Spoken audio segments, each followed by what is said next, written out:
Welcome to today's webinar, Negotiating the Fine Line Between Injury and Comorbidity. This webinar is hosted by Medical and Life Care Consulting Services, a case management and nurse consulting firm headquartered in Massachusetts. We're excited that you've joined us for this presentation. My name is Gigi Liggins, and I'm the moderator for today's webinar. This webinar is anticipated to run about 50 minutes with an additional 10 minutes provided for questions and answers. Participant audio will be on mute throughout the duration of the webinar, and we ask that questions are submitted using the question and answer feature within the Zoom webinar dashboard. Post-webinar, we will share a link to the recording along with a short survey that we'd love for you to complete. We're excited to host today's webinar and certainly look forward to an opportunity to work with you. I'd like to start by introducing today's presenter and life care planning expert, Arpil Pettengill. Arpil has over 33 years of experience as a registered nurse. She's worked in the hospital setting in geriatrics, pediatrics, telemetry, and orthopedics. And for the last 30 years, she has been a case manager for work-related injuries and illnesses. Arpil has extensive experience with catastrophic injuries, and in 2004, she became certified as a nurse life care planner. In 2005, she expanded her areas of expertise by attaining the Medicare Set-Aside Consultant certification and has been writing MSAs ever since. Arpil currently works as a case manager for catastrophically injured patients to keep her hands-on clinical skills active. While working in the community, she also has the opportunity to work with patients over the continuum of care, including high-tech pediatric patients. Arpil has been a member of AANLCP since 2004, actively working on conference committees and more recently as the secretary of the CNLCP certification board from 2007 to 2018. Arpil, I'm excited to say the audience is yours. Thank you for that wonderful introduction, Gigi, and thank you for all of the people who are attending today. So I'm going to try to share my screen here and see if we can get the slideshow going. All right, hopefully you can see that okay. Looks good. Can you see the notes or just the Actually, okay, we see the other one. You might want to flip it to the display settings. We're looking at the presenter's deck. Thank you. I appreciate that. Let's see, swap. There we go. All right, there. See, I'm technically challenged. There we go. Perfect. That's the right one. All right. Well, I'm located in Vermont, and today the weather's a little cold and rainy, which is typical fall weather here, but hopefully you're someplace where it's nice and warm. So today we're going to talk about the difference between or what is the comorbidity and what is an injury and how to make them work for you in your cases. So we're going to see some terms that we're going to talk about. One is some of these are terms that can be interchanged. Others are relating to past things or things that may not be related. And then we're also going to talk about two terms, exacerbation and aggravation. And these have very specific definitions, although in the medical records, you may see that they're used interchangeably. So what you're going to see are terms like pre-injury, pre-existing, and pre-morbid, and all of that means comorbidity. Is my little thing right in the middle of your, see if I can move that over. There, now you can see the whole slide. So what you're going to look for are the diagnoses that are listed in the medical records. These could be physical conditions, may be listed out 1, 2, 3, 4, 5.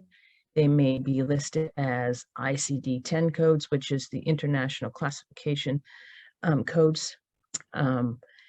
You may see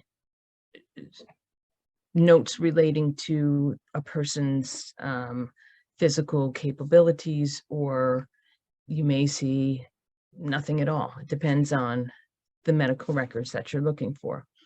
Another thing to think about when you're looking at comorbidities are the prescriptions. And those will give you a clue about the severity of the condition. If someone has high blood pressure, for example, and they are treating with nothing, they're just managing it with diet and exercise, that gives you kind of an idea of where that condition is. If they're on a medication or they're on 3 medications, then you realize that, well, this is a little bit more serious condition, and that may affect any injury that this person sustains. You want to pay attention to baseline doses.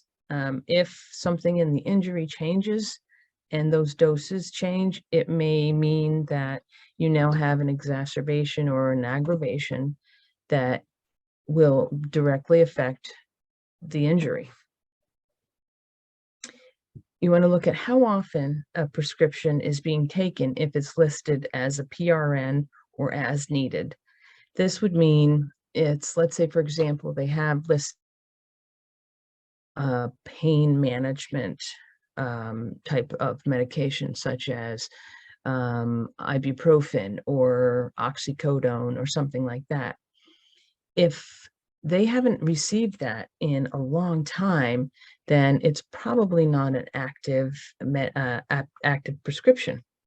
It may be something that they were prescribed at one point for an injury that they occurred and was treated, and they never received it again.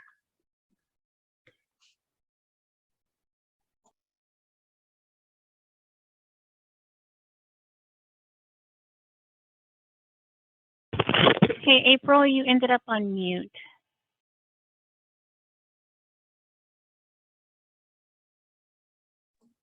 I have no idea how that happened. Again, There you technically go. challenged. Sorry about that. So you want to look at pre-injury treatment clarification. So you want to look at how often they're treating. So if someone has a diagnosis of neck pain, are they treating for that actively, or is it something that they treated for once or twice and haven't been seen again? You want to look at what kinds of physicians the person's treating with. Are they treating just with their primary care provider, or are they seeing specialty physicians for those conditions? If they're being seen by specialty physicians or providers, then it's probably a more serious type of situation that is something that could affect an injury, or it could impact an injury. And we'll talk about kind of the difference of those things. What type of intervention or screening are they getting for the treatment? And how often is that occurring? So if they have the neck pain and they went to physical therapy, they saw the physical therapist for 6 visits and never saw them again, now that intervention is gone. Let's say they are seeing the physical therapist once a year for 6 visits, then that's a different situation. So you want to look at that type of intervention. How often screenings are happening? Are they being referred for diagnostic tests? That type of thing. And again, with the medications, you want to look at the dose that they're getting and the frequency.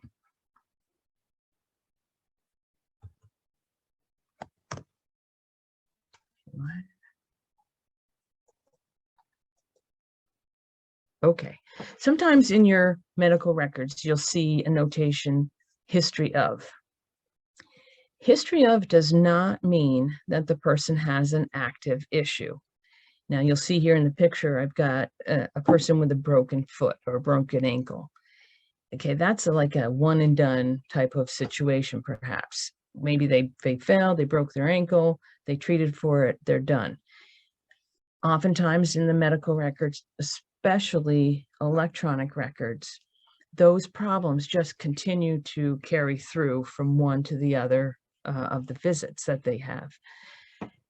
So you want to make sure that that's an active issue and not just something that's listed there that they had 6 years ago or 16 years ago, because that may play into whether or not you're talking an injury affecting a comorbid situation.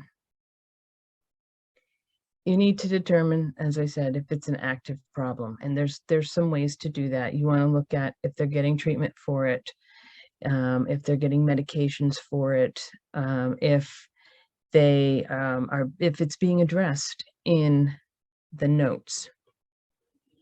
So let's see, I think that's about that on that.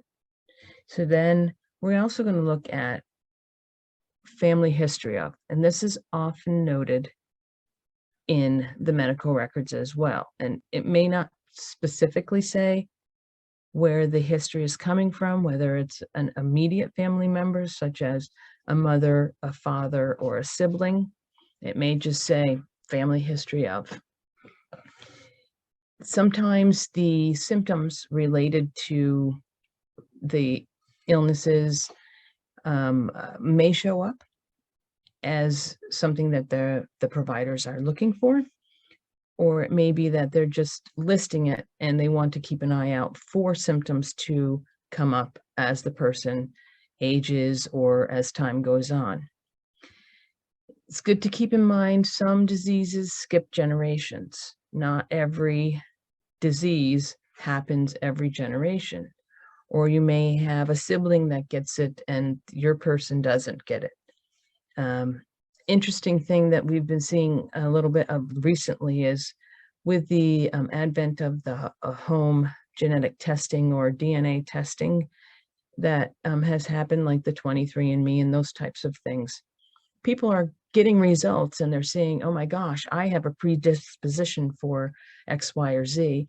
And they're running to their doctors and they're saying, test me for this.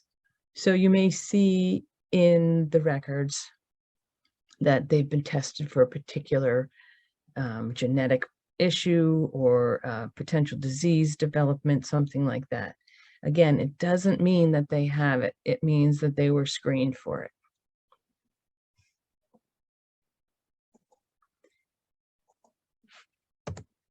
Okay, so now we're going to talk about exacerbation. This has a very clean legal definition, and it is that there's a temporary flare-up of the symptoms of a pre-existing medical condition. What that means is it's a temporary flare-up. It's not an ongoing thing. You may have treatment that's required, but doesn't change the baseline underlying situation. Medical definition may be different. They may use this interchangeably with aggravation, but you'll see on the next slide where there is a difference between an exacerbation and an aggravation. Short-term treatment is the other thing that's very clear with an exacerbation. They use 6 weeks as kind of the cutoff point. Typically, let's say if you have someone who's got a back strain, they go to physical therapy, they get some medications, and they return to their back baseline status within 6 weeks. That's great. That's an exacerbation. It's done. The key is here, it's temporary. The challenge with this is if you're working on a workers' compensation situation, they sometimes don't cover exacerbations. So you have to look at what's the rule in your state, what you're looking at for that exacerbation, what the treatment is, and how long it's going to last. Next up, we have aggravation. So an aggravation escalates a pre-existing condition. It makes it worse. That means that you may have somebody who's got back pain. They did some diagnostics. It showed a little bit of degeneration. Then they fall and they hurt their back, and diagnostics now show a herniation. That's a change that has escalated that pre-existing condition. Typically, aggravations are longer-term treatment, more than the 6 weeks. Again, medical terminology, you may see some change. You may see that it's the same. They're still using the word exacerbation, or they may have used aggravation right from the get-go when they really meant exacerbation.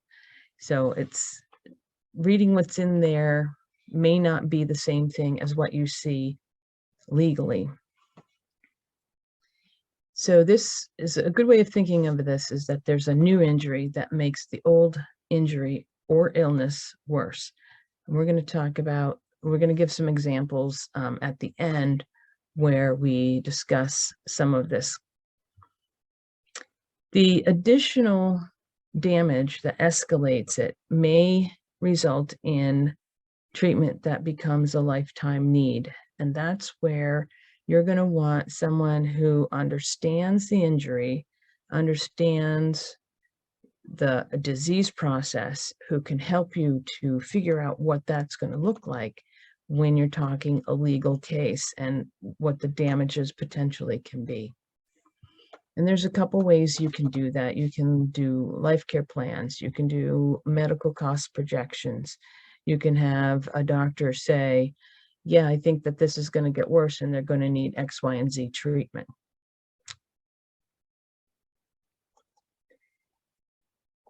So now we've got the comorbid part kind of in our brains. We have an understanding of what the person's pre-injury status was like. Now you have an injury, and we have to look at that intervening event and how it's going to impact the person comorbid, or maybe it doesn't impact it. And again, I'm going to show you an example at the end of that, where you'll see it doesn't really impact this. So we're going to discuss about how to determine if that impact if the injury had any impact on the comorbid conditions. I have a couple of tools that I'm going to share with you that will work, that you can use to kind of get you started in that direction. But again, you're probably going to want an expert who can help you objectively decide whether or not this is, if this is an aggravation or if this is a temporary situation. These tools will help you to have a stronger case. So here's your injury. It occurs. You have a slip and a fall. Those are pretty typical, especially here in the Northeast. Or you might have a motor vehicle accident, or you may have a work-related injury. Whatever that injury is, and maybe it's a medical malpractice suit. I'm saying injury, but when I say that, I mean an intervening event of some sort. Does that injury exacerbate or aggravate a pre-injury condition? So we've talked about those definitions, and then we're going to need to be able to look at where they were before and where they are now. It may be a new part of the body that has been injured, but it can affect a pre-existing area of complaint. So using the back injury again. So you have someone who falls and they break their hip, but they had a history of back pain. That hip fracture may cause an exacerbation or an aggravation of their low back pain. Most likely it's going to be an exacerbation. Typically what happens when you have a fractured hip, the person has to have surgery, or they're laid up. They have to keep the joint immobile for a period of time. They're walking on crutches. their gait changes, and all of those things affect the mechanics of the way the body works, and that can either exacerbate or aggravate that low back pain. So we want to look at how is the treatment going to affect the function, the person, how is this injury going to affect the pre-morbid conditions. You may need to get some pre-injury medical records. If you're lucky and the person goes to an emergency room and they're in the same medical system as where they get their treatment regularly, there may be some of that information that's able to be garnered from electronic medical records. Sometimes, excuse me, sometimes you have someone who arrives at the emergency room, they are unresponsive, they can't share their past history, they aren't able to talk about what they're on for medications, or if they have a problem that could potentially affect treatment. That's something to think about. So that's why you may need to get those pre-injury records. Does the treatment exist for pre-existing? Does the treatment that it was getting for pre-existing affect the potential or actual treatment for the injury? So a good example of this would be, again, with the low back situation. Oftentimes those are initially treated with non-steroidal anti-inflammatories, or NSAIDs. Now, if you have a patient that has an ulcer, NSAIDs are counter indicated for people with ulcers. So that line of treatment has now essentially been taken out of the mix, or oftentimes it's still there, but they add in a medication to help protect the stomach, something called a proton pump inhibitor, something like that, that will allow for the medication to be taken, but still protects the ulcer. Oftentimes, and especially like when you're talking a work-related injury, if that medication is added in, the insurance company won't pay for it. They'll say it's not related. We're not paying for your GERD treatment, but it's not really. It's just to allow them to get the first line of treatment for a strain. The clues are in the medical records, and you just have to get really used to reading them and understand what you're looking at and be able to tease it out. The other thing we want to look at is not only the treatment, but what was their functional level. So this isn't probably going to be in the medical records. This is where you're going to need to have a conversation with the client when they come into your office, or with the person when they're first injured. You want to figure out, what were they able to do prior to the injury? Were they working? Were they driving? Could they do their activities of daily living? Did they need assistance to do them, or did they use adaptive equipment? Your activities of daily living are the bathing, the grooming, the eating, dressing, toileting, mobility, and transfers.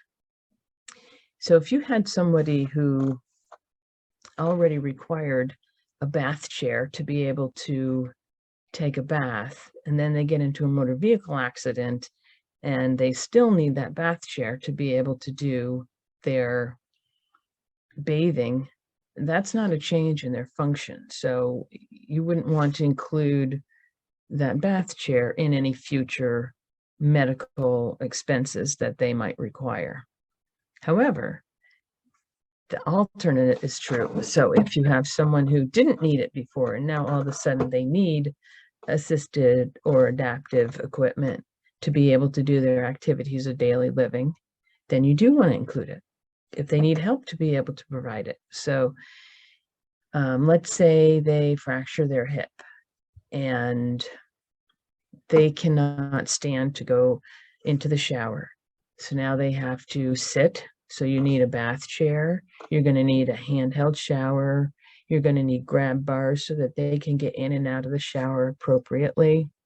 You're probably going to want someone there to either actually give them the bath or hand them the things that they need, the shampoo, the soap, the washcloths, all of the things that they need. Or maybe you provide them with a long-handled bath brush, and now they can do some things themselves. All of those kinds of questions have to be asked with each of these areas. What's the difference? Where were you at before? Where are you at now that you've had this injury? If there's a change, then that needs to be taken into consideration. Then you have to look at, is that change going to be permanent or is it going to be temporary?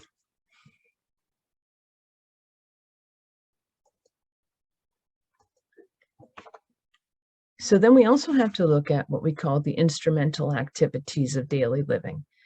And these are the things that we do every day: making the meals, doing the laundry, cleaning the house, being able to communicate and express their needs and be able to understand what people are saying to them, driving, working, all of those kinds of things. Excuse me. When you're looking at all of these areas, you not only want to ask the person what they did, but you also want to find out who did them before. If you ask a person, hey, Joe, did you make meals before? And he might say, yes.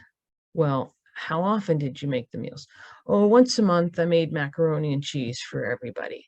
Okay, well, that's different than doing it every day. So, Joe, who normally makes the meals for you? Oh, that's my wife's job, or that's my daughter's job, or, I have someone who comes in and helps me with that. Whatever the situation is, you need to find out who did them and how often. Did they do it every day? Was it once a week, once a month? When you ask somebody, like, how long does it take you to clean your house? And they say, well, used to take me like 10 minutes. Okay, what did you do? Well, I kind of swept around a little bit, picked up the dog hair, and that was about it. Okay, well, did you do that every day? No, I did that once a week. Well, did you mop? Nope, I just swept. Okay, now we're getting someplace. So you want to be as specific as possible. So I'm going to give you a couple of tools to look at that will help us to kind of sort out and figure out how disabled and how affected the person is with this injury. The first one that we're going to talk about is the Lawton Iadle form. This form I really like because it's super easy to use. It's very short. It's easy to score. It's very clear. It's also readily available. It's on the public domain. There's no cost to use it. It has been evidence tested. It's been gone through research analysis of it. It is a valid form. I like to use it both to identify pre-injury and post-injury function. So when I use this form, I will ask the person, fill it out according to what you were able to do before, and now we'll fill it out according to what you're able to do now. So this is what the form looks like. And it's very simple, very clear. And yes, it does say cats at the top. Sometimes this is also referred to the CATS form, the CATS Lawton form, or the Lawton form. It's all the same form. It was developed by the two people. So when you look at the column that says independence, it tells you there's no supervision, no direct or personal assistance is required. And it gives you an idea of what those mean. When you score it, if they scored independent, you put a 1 over there. If they need help, you put a 0 over there. And then if you look at, let's see if I can, no, I guess my things, if you look over on the thing that says try this in the middle, and I don't know if you can read it very well, but it says at the end of the second paragraph, a score of 6 indicates full function, 4 indicates moderate impairment, and 2 or less indicates severe functional impairment.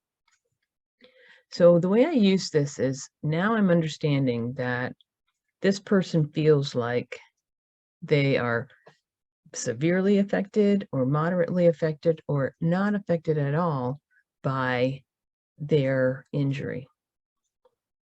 And when I look at it I will say, okay, well, where did you think you were before? Could you do all of these things independently before, or did you need help with some of these things? And again, I try to also clarify. You notice that it'll say like dressing and getting their clothes out from their drawers and putting them on, tying their shoes. Well, maybe they didn't tie their shoes before because they couldn't get down there. So they had their significant other or their partner tie their shoes, or they used slip-on shoes because they knew they couldn't tie their shoes. We kind of start to then tease this out a little further. So the next form that I use, whoops, what did I do? Is the Adl Tracking Form. Now, this particular form has not been validated by research, but it is literally a tracking form. So what you will do is you'll see in the first column all of the activities that we're looking at. You'll see the first one is bathing. That's the general category. Then it says shower, tub, sponge. And then in the next column, there's an average time. So that's an average amount of time it takes people to do those tasks.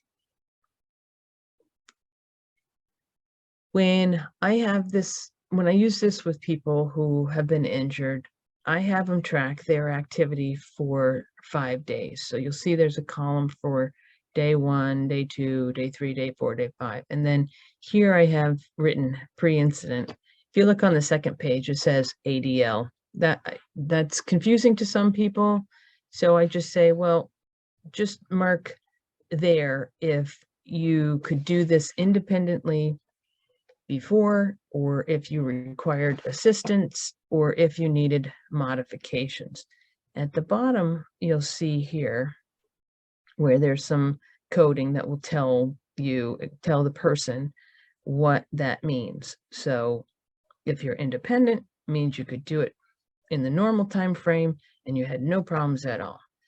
Now, if we go back to showering, I know some people who like to take really long showers. Now, the question is, do they need to, or do they like to? And that's a question you want to ask them. Did it take you 45 minutes to do your shower because you like to, or because you wanted to?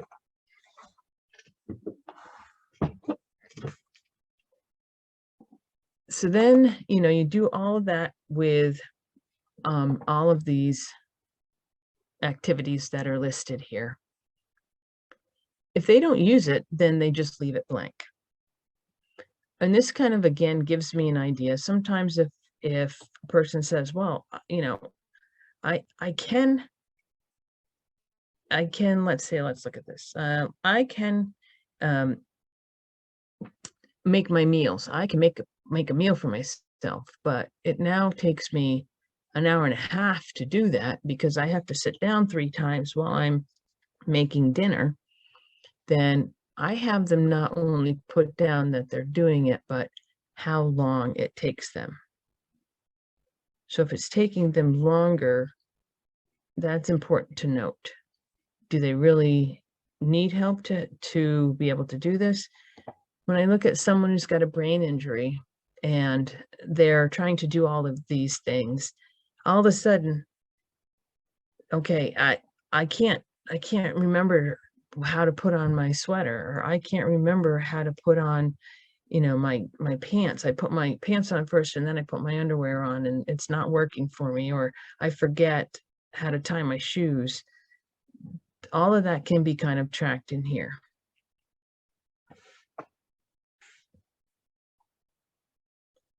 So then after you gather all of this information, you need to compare and contrast it. Show the differences. That's the important part.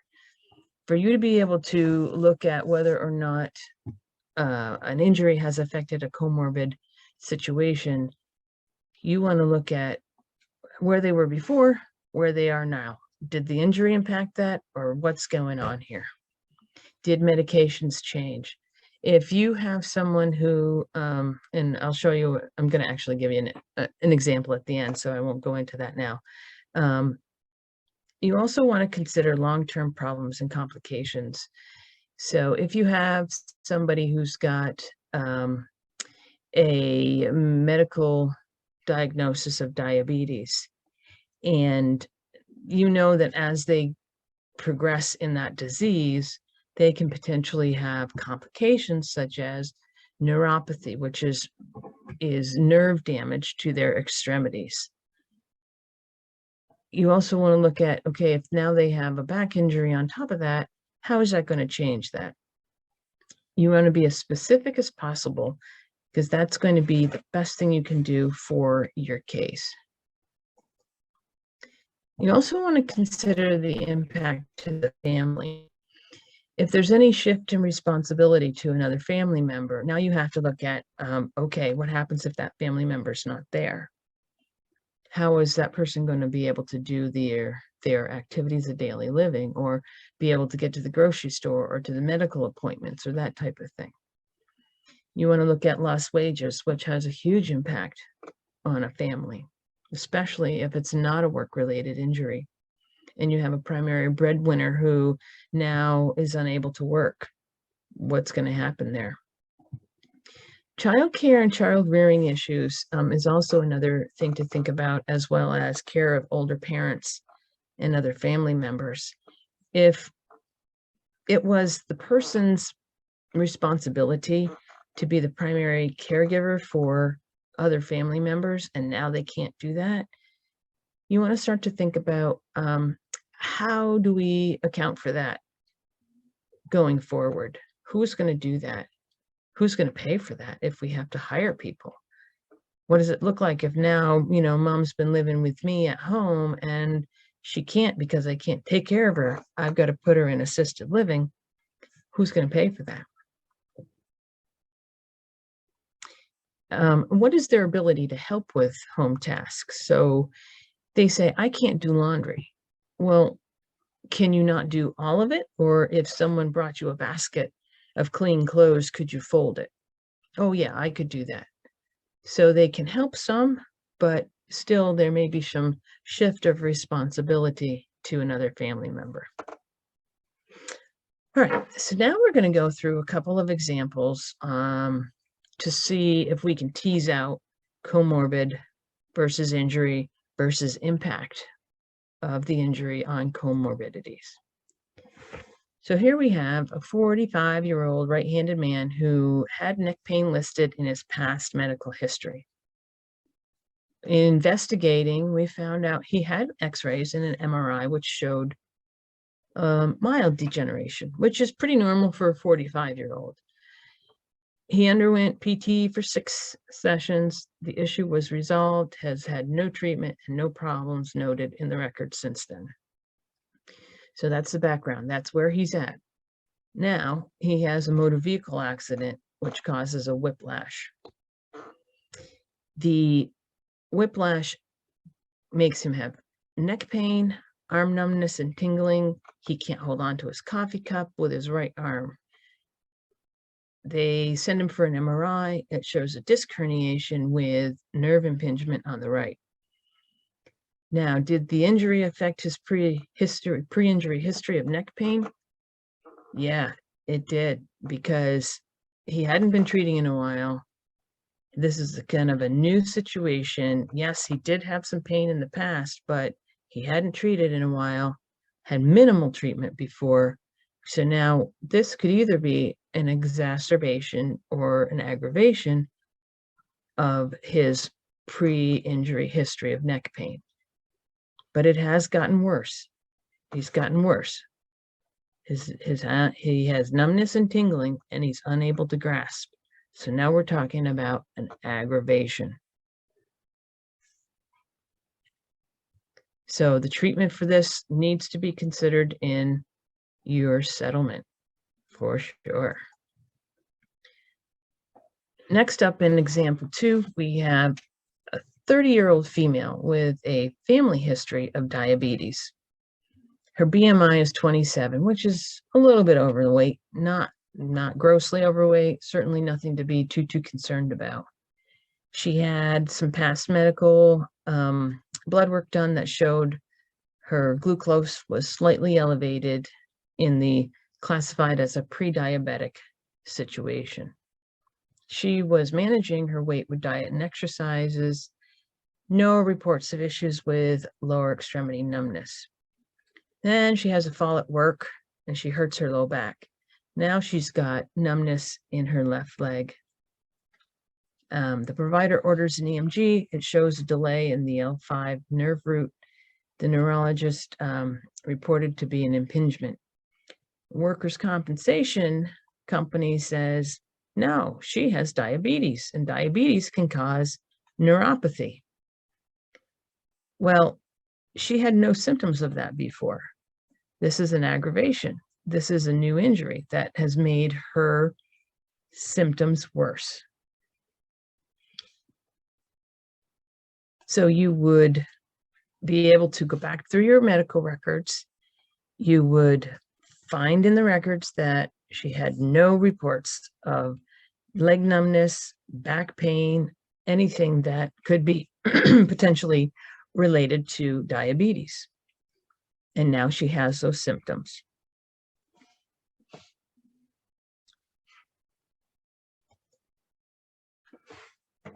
Here we have another example. We have 49-year-old male with no significant medical history. Pretty healthy guy, goes for his annual medical appointments and blood work. No noted issues. Provider counsels him on preventive medications or medicine, including screenings for a baseline colonoscopy. So he goes for the colonoscopy and they discover he has polyps that need to be removed. And when they do it, he ends up with a perforated intestine and he has to have a bowel repair. That's a pretty clear cut. We can get that. We see that there's the injury. He went for a screening, ended up with a bowel perforation. That's a big deal. When he's home recovering, though, he notices that he's having difficulty reading his phone screen. And he goes to the eye doctor, and the doctor finds out he needs glasses. He says, hey, I didn't have problems with my eyes before. This has got to be related. Well, typically people in their 40s start to have some issues with their eyesight. And it's really not related to the perforated bowel. And you'll have to just explain that to him. If you need to have the medical providers explain it to him, however you need to handle that, that's it's pretty obvious that that's not related.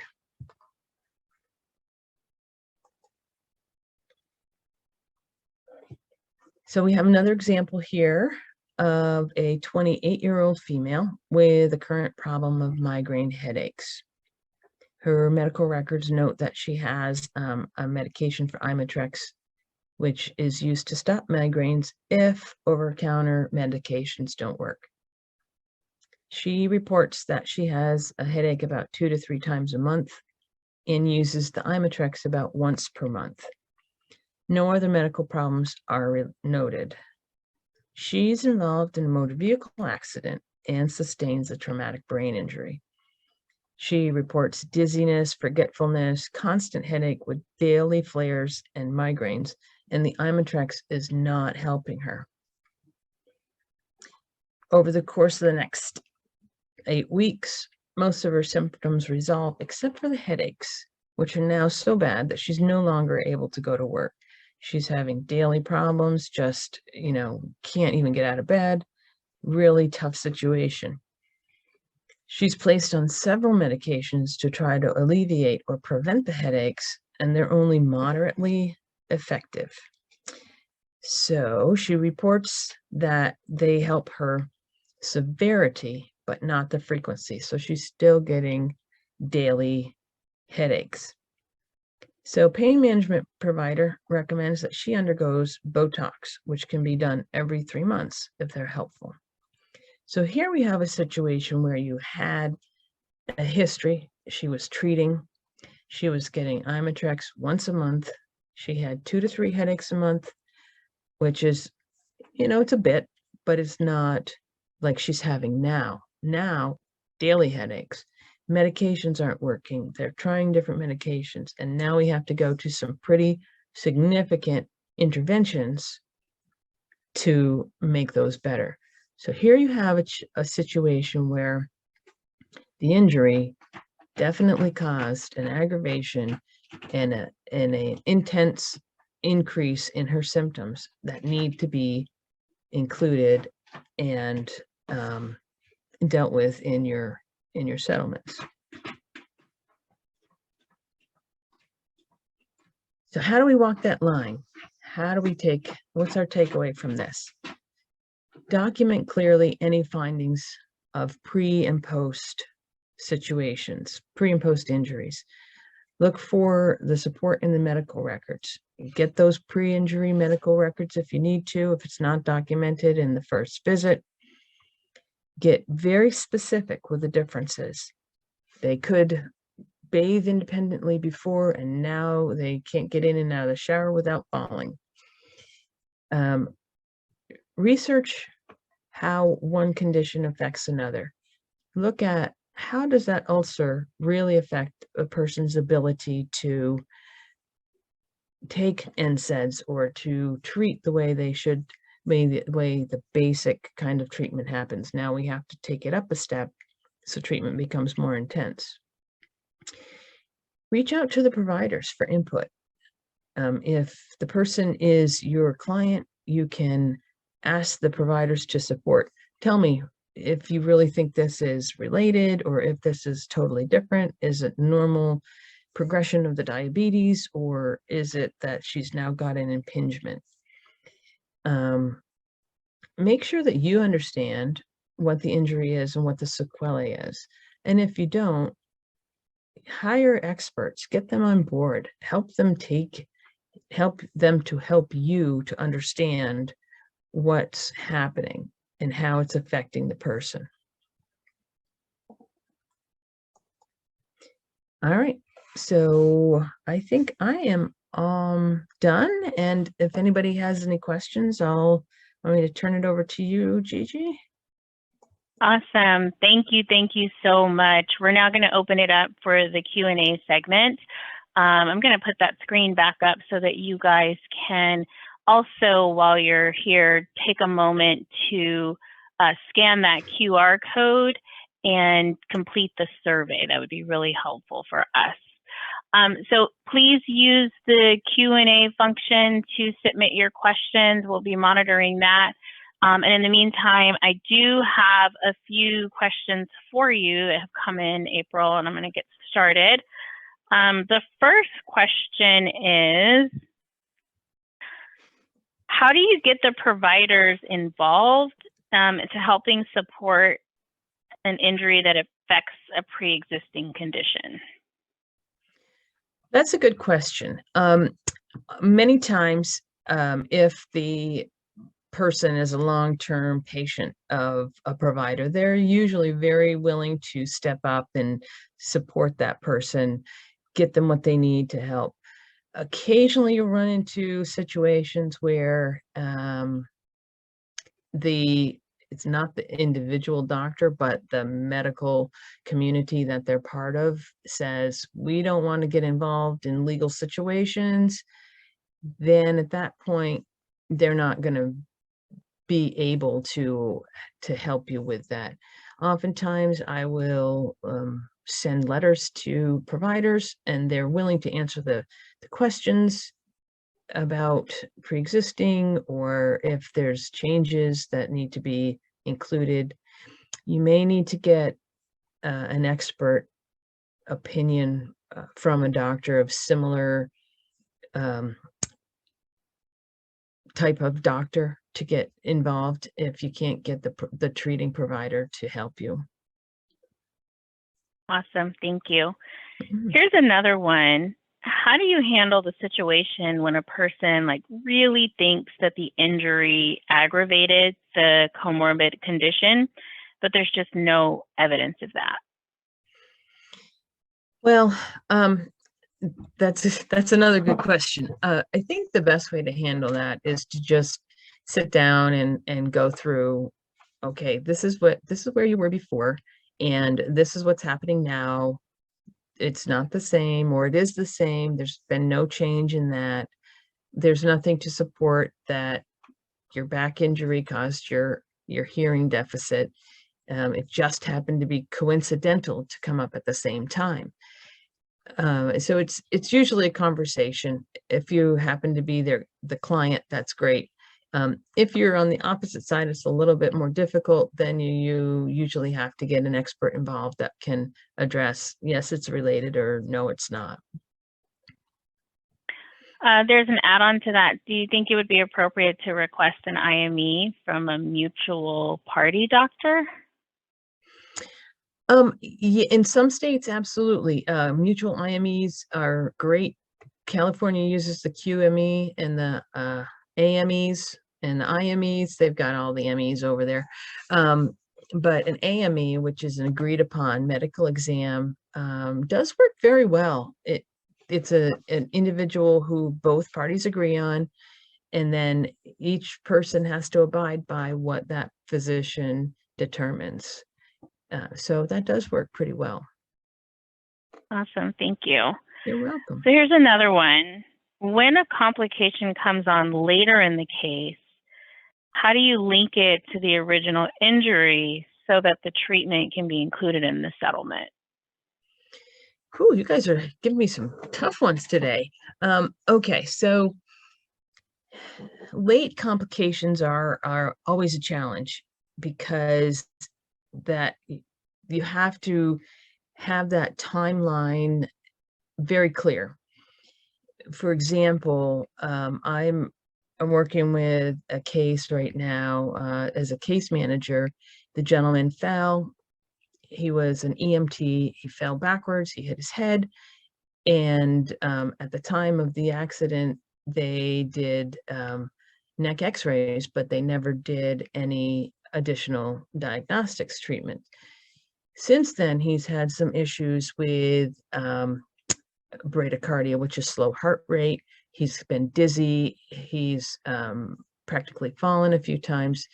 And the doctor did a test where you bring the head forward, hold it for a few seconds, backwards, hold it for a few seconds, forward for a few seconds, and he passed out. So she said, oh, I think he's got cord impingement. Sent him for an MRI, and sure enough, there's cord impingement. It wasn't diagnosed at the time of the accident, and oftentimes it doesn't show up right away because the swelling takes a minute or two to, well, you know, more than that, a few days, a few months, a few years to show up and have effect. So so now he's going to a neurosurgeon and has to have surgery, but that's all part of the injury. He didn't have it before. It wasn't there at the time of the initial accident. It came on later as they found it, as the swelling occurred.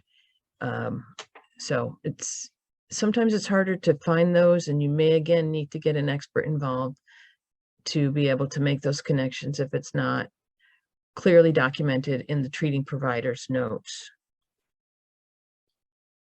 Good one. We have another question. Do you find that people are generally honest when filling out the timesheet, you know, for like how long it takes them to do things, or what they're not able to do that they could do before the accident? So I think the question really is, do you think that the individuals are really transparent and honest You know, I think generally speaking, people are pretty honest about things. You know, I think you tend to find those people who are exaggerating their symptoms, or if anything, I find that people tend to minimize more. They want to be not seen as disabled or dependent. They want to be seen as, oh yeah, I had this accident and now I'm doing okay. Yeah, especially in work-related injuries, you do see people who are, there's a secondary gain element there that you have to always kind of keep in your brain and pay attention to. You can tell if someone says to you, I can't walk 20 feet, I can't sit more than 10 minutes, and yet you've just had an hour and a half conversation with them sitting down, you know, there's a disconnect there. So you have to use your critical thinking and figure it out, Yeah, and try to absolutely. make that clear. So All right, we have a few minutes for additional questions, so feel free to go ahead and use the chat. Again, if you would be so kind as to scan the QR code with your smartphone, it'll take you directly to the survey. This gives us really good feedback about the content, the presenter. You can share comments. If you've got things that you just have a quick question about, please, you know, use the survey to provide that information to us. We are getting some thank yous. I also just want to take a minute to point out that consultations at MLCC are always complimentary. We provide comprehensive life care planning, medical cost projections, as well as life care plan projections, which is kind of like a single forecast life care plan. We have a cool program called Future Estimates of Care, which gets really narrow in what you might need for your case. We provide Medicare set-aside allocations, along with being able to do medical chart reviews and chronologies. And of course, all of the nurses who work on the medical legal side of the team are available to be expert witnesses. So our April's contact information is here, as well as the company web address and a phone number. So we are asking the question is, can we get a copy of the slide deck? We do not share our decks, but we will send out to everyone a copy of the playback. So we try to do a really great job of keeping these resources available for our partners. And so you can visit our website, which will allow you to stream and, you know, fast forward and get to the good stuff or whatever you're interested in any time. All right, so I think that's it. I don't see any other questions coming in. I am seeing some thank yous, April, so you're getting good feedback. For everyone else, thank you for joining us in today's presentation. We do hope that you found this information valuable. Again, I'd like to remind you that we offer complimentary consultations, and we support both plaintiff and defense. And if you, again, would be kind enough to do the survey, it'd be greatly appreciated. Thanks again, everyone. Have a great afternoon. thank you. Thanks, April.